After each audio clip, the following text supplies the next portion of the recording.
Bonjour mes chers amis, mon nom est Jean-Michel Caranzola, vous me connaissez peut-être, Là.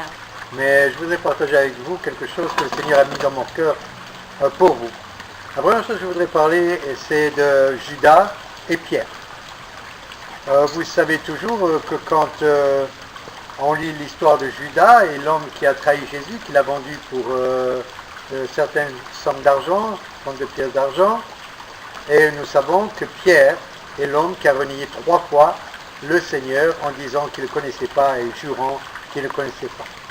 Donc nous allons parler de cela aujourd'hui et vous allez voir, c'est quelque chose de tout à fait nouveau. C'est spécialement pour les gens qui se trouvent dans la même situation de Peter, de Pierre ou de Judas. Donc ce que je voudrais partager avec vous, c'est la première chose, c'est Judas. Donc Judas, après qu'il a vendu Jésus, il s'est repenti, il a vu qu'il avait fait quelque chose de mal, donc il a pris l'argent, il a été le rendre au prêtre, et il a dit au prêtre, voilà, je regrette beaucoup ce que j'ai fait, c'est un sang innocent, je vous rends l'argent, et il a rendu l'argent. Et les prêtres lui ont dit, on n'a rien à foutre, on n'a rien à foutre. Donc il s'est trouvé une situation pénible, comment se fait-il, après s'avoir repenti,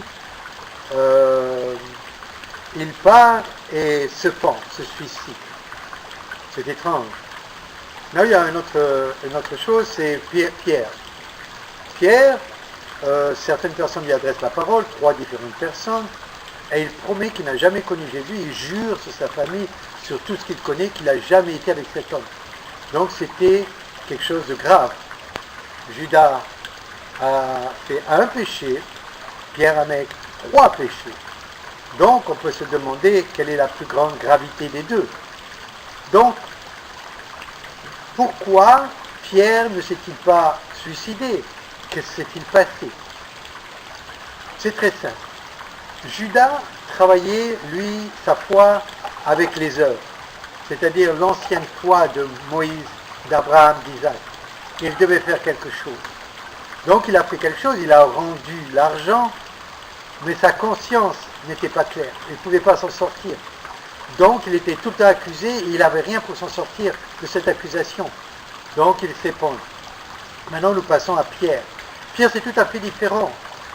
Pierre, lorsqu'il a renié 3 fois le Seigneur, il nous est dit que Jésus l'a regardé.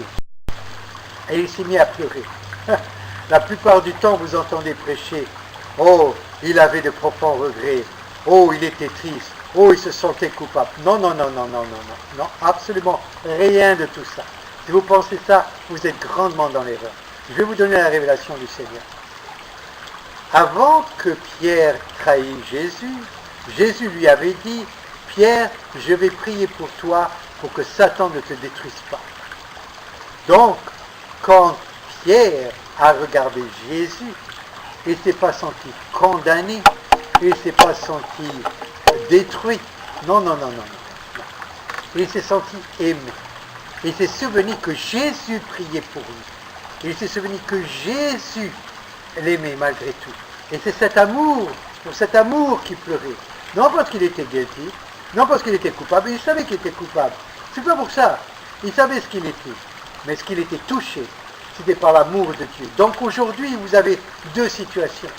Une situation où vous voulez faire quelque chose, réparer, et vous pensez que ça va bien aller, parce que vous avez fait vous quelque chose, la vieille foi, où vous donnez un agneau ou quelque chose comme ça, avec le sang pour enlever vos sacrifices. Mais vous ne pouvez pas changer ça. Vous ne pouvez pas enlever votre culpabilité, c'est impossible. Mais, si vous faites comme Pierre, vous croyez que Jésus est à la droite de Dieu et qu'il prie pour vous, alors en ce moment, quand vous allez tomber, non 1 fois, 3 fois comme Pierre, qui avait demandé, si je tombe 7 fois, qu'est-ce que je dois faire? Je lui ai dit, 7 fois plus 7 fois. Imaginez-vous cela. C'est ça qu'il va expérimenter à ce moment-là. Il va expérimenter cette chose extraordinaire de Dieu, l'amour de Dieu. Peut-être, un jour, vous vous trouverez dans cette situation. Peut-être vous êtes dans cette situation. Vous vous sentez coupable, vous ne sentez rien du tout. Mais je vais vous dire un message. Il prie pour vous. Tous les jours. Non seulement il est mort sur la croix pour votre pardonner, mais il est ressuscité pour vous dire qu'il vous aime. Donc il y a la croix et il y a maintenant la résurrection. Cette résurrection, c'est ce qui vous donne une nouvelle création dans laquelle il n'y aura plus jamais de condamnation. Parce que comme Pierre pleurait, il a compris une chose.